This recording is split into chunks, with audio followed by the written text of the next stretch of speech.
Hi everybody, this is Bonnie Barker with Bonnie Bay Crochet, and today I want to show you how to make this easy beginner's wattle stitch cowl. This is so much fun and easy to make, and this is made with a specialty yarn, and I'll tell you about that in a little bit, but it is also a great project where you can throw a lot of those leftover pieces of yarn you're not sure what to do with, even if they're very different from one another. Get them together and see what we can do. And let me show you what else you can do with this. I've always wanted to do that. You can also wear this cowl as a cover-up, as a snood, keeping your ears nice and warm and your chest as well when the wind starts to blow. And you can also wear it as an over-the-shoulder, kind of a roundabout shawl as well. All right, well, let me show you another version of this very same project. You can also make it into a solid, cushy, cozy, one color project as well. So there's really no limit to what you can do with this project. But let me go ahead and show you what you're gonna need.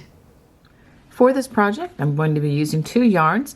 The first is by Yarn Bee called Alpaca Twist. And let's look at some of the stats. This is 3.5 ounces or 175 yards. And let's see, it is 90% acrylic and 10% alpaca. This yarn it doesn't have a number, but I am estimating it is a worsted or a heavier worsted weight. So it's between a number 4 and a 5. And I'm also going to be adding the Yarn Bee Bejeweled. Now this is an option. If you don't want to add this and you want to just be nice and soft, that's fine. But I am going to be adding the Yarn Bee Bejeweled. It's a sequin thread to this piece. And some of the stats on this is 328 yards. It is metallic and sequins and polyester combined. And I'm going to use 2 of these for this project. And I'm also recommending that you have a size L or 11 or 8.00 millimeter crochet hook. Yes, it is oversized for the yarn, and it's going to give us a really nice effect for this cowl. And I'm also recommending you have a pair of sharp scissors and a yarn needle handy.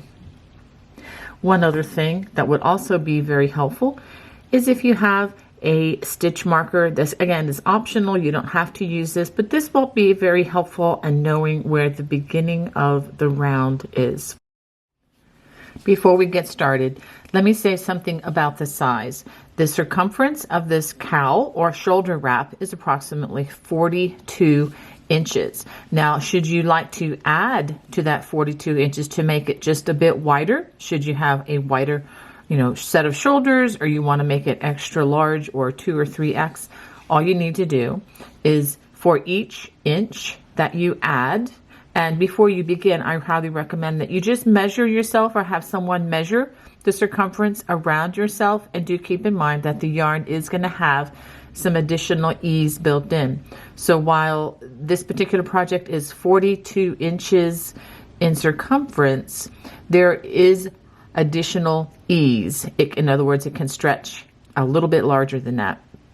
But that said, if you want to add additional width to the rounds, all you need to do is add 3 additional stitches for each inch that you desire to add. Okay, well, let's go ahead and get started. One additional thing, the sample that I've shown you with the very different yarns all put together, this is a specialty yarn that I purchased. It's called Jambalaya. I purchased it a couple years ago, so it may not be available from this yarn company, but there are many other companies out there that produce these varied yarn balls. Or you could also put together various leftovers from your stash that you have left over, and just use those to combine to make a beautiful shoulder wrapper cowl. But this particular one had approximately 400 yards, and I just wanted to show you that in case you do happen to run across any yarn from this company. It was a lot of fun to work with. To begin, we're going to hold both of the strands together, both the yarn and the strand with the sequences. And we're going to make a slip knot pull that nice and tightly. And now we are going to crochet a chain of 120 chains. Now remember, if you are going to make your wrap or your cowl longer, wider, you need to add the chains now. You would just take 120 and you would add a multiple of 3 depending on how many stitches, or I'm sorry, inches that you wish to add to the circumference. So go ahead and do that calculation and then crochet those chains. After crocheting 120 chains, we are going to join to the first chain to make a giant loop. But before we do that, let's make sure that the chain is not twisted. We're going to just carefully keep the front side of the chain, and this is the front side with the V showing.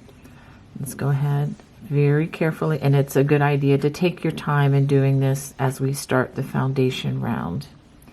Okay, and then I'm going to put the hook in the side of the chain just like this and work a slip stitch, and we are going to work in that same chain in just a second.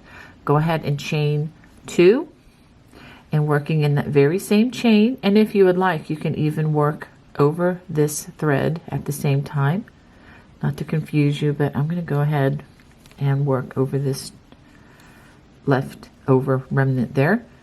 Single crochet, chain 1, and then we work a double crochet worked in the very same space. Okay, so now I'm going to skip the next 2 stitches, 1, 2, and then in the next chain just working along the side, and I'm going to work over this tail as well. We work another wattle stitch, single crochet, chain 1, and a double crochet.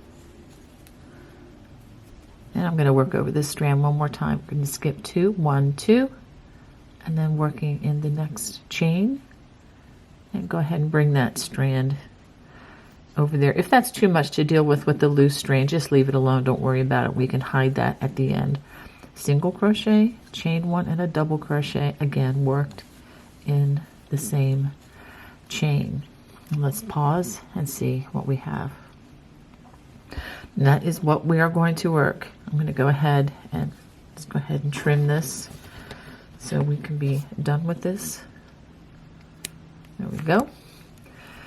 And let's just continue on. Skip 2, 1, 2, and in the next chain, and make sure you get that little strand as well. Single crochet, chain 1, and double crochet. So go ahead and work that all the way around, and I will show you the join at the end of the round. Now that we are all the way around, let's check to make sure that the round is not twisted in any way. And then we're going to join with a slip stitch to the chain 2 right here. Just put it into the entire chain, not a single loop, just the entire chain. Make a slip stitch, and let's take a look. And I love the way this is sparkling a bit. And now we're going to chain 2 and turn, and we are going to continue with the wattle stitch for the remainder of the rows, and they will all be started in the same way. So this is row 2, and this is the row we're going to repeat until we basically run out of yarn, or until the project reaches the width that we desire. And as we get closer to the end, I'll definitely be giving you the number of rounds, etc. Although again, this can vary depending on the yarn that you use and how wide you wish this to be. Okay, so we're going to work a wattle stitch, that single crochet, chain 1, and a double crochet. And notice that I am working only in the chain 1 spaces. I'm not working in the single crochet or the double, only in that chain 1 space, and you should be able to see that opening very easily. So let's go ahead and do that again. Working in that chain 1 space, single crochet, chain 1, double crochet, And do make sure that the little thread here with the sparkles doesn't get too loopy. Sometimes it's easy for it to not to be part of the stitch in the way it needs to be. It can be a little looser than the other yarn. Okay, so we're going to work this all the way around, and let me just talk you through the rest of this round. When you get all the way to the end, after you work the wattle stitch in this chain 1 space, we're going to join with a slip stitch to the chain 2 by putting your hook right into that space. And this is where I recommend, especially if you're new to the wattle stitch, that you use a stitch marker and just put it right there in that chain 2 space. And that'll just prevent a beginner, if you're an absolute beginner, it'll prevent you from kind of continuing to go around and round without joining. And because this stitch does look best when you turn at the end of each round. Okay, so go ahead and work round 2 until this piece is the width that you desire. I wanted to show you the last join. I'm going to join with the slip stitch to that chain 2 space. This is after having worked 27 rounds using the wattle stitch. And then go ahead and give it a chain and a tug. And I'm going to go ahead and clip a generous strand just like this. And let me go ahead and give you just a quick tutorial on how to hide this loose strand. Let me go ahead and thread it into my yarn needle. And since this cowl is totally reversible, you just have to be careful how you hide this thread. I'm going to bring it down into the yarn like this.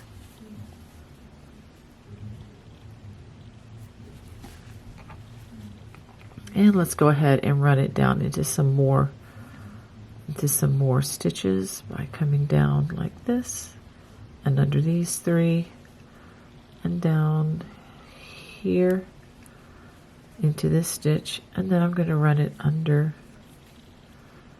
these stitches just like this.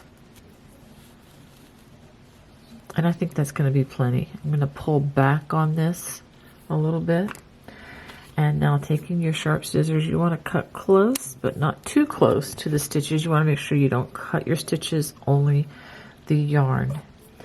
Okay, so now I'm going to go ahead and show you the width of this.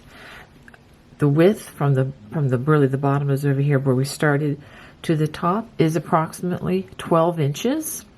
That took me 27 rounds using the wattle stitch. Now, depending on the yarn that you have, you may want to work fewer rounds, or you may want to work additional rounds for this.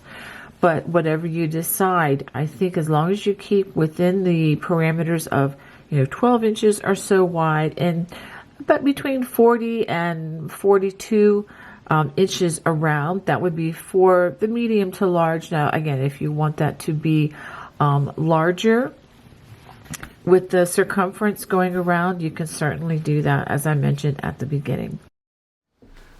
Well, I hope you enjoyed making the Easy Beginners wattle stitch cowl with me today. If you did, I would love to hear from you. Please just feel free to comment below. God bless. Bye-bye.